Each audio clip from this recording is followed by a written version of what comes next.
Quick and easy, yummy-licious na ulam ang lulutuin natin for today. Kaya mga kakusina, get ready na. Samahan nyo akong magluto. Tara, let's go!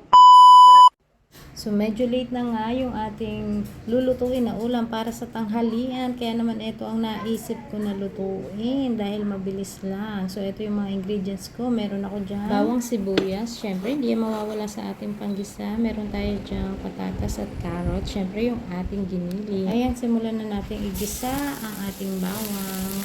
Pag lumabas na nga yung aroma ng bawang, isunod naman natin ilagay yung ating sibuyas. So, usually, pag nagluluto ako ng ulam, kung anong meron stock dito sa aking kusina, yun na yung aking niluluto.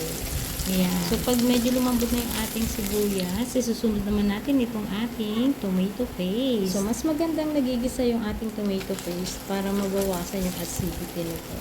So, after natin magisa yan, isusunod na natin yung ating giniling dyan. Siguro yung giniling natin ay kulang kalahating kilo. So, ayan, igisa lang natin mabuti yan. Tapos, timplahan na natin ng ating mga pampalasa, asin, paminta. So, ayan, depende na sa inyo kung gaano karaming asin at paminta ang ilalagay ninyo. Tapos, naglagay din ako dyan ng bay leaf.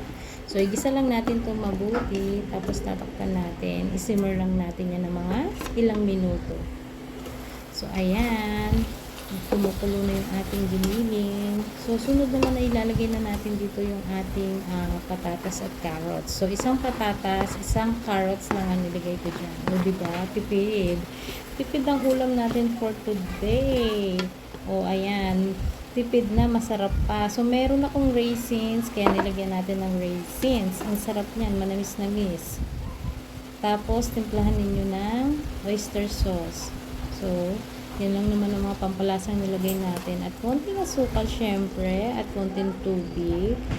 Ayan. So, ayan. Halu-haluin lang natin yan. Tapos, tatakpan natin ito.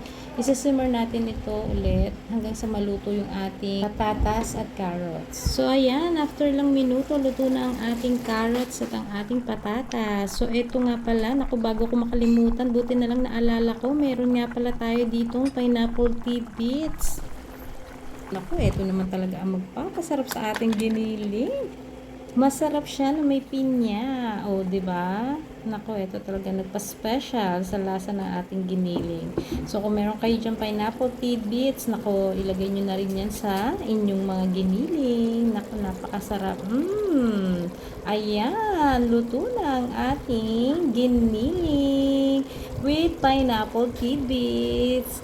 O, paano guys? Naku, sasandok na tayo at gutom na. Tanghali na ang ulam natin. So, paano guys? Until next video, kita-kits tayo ulit. Thanks for watching guys. Bye!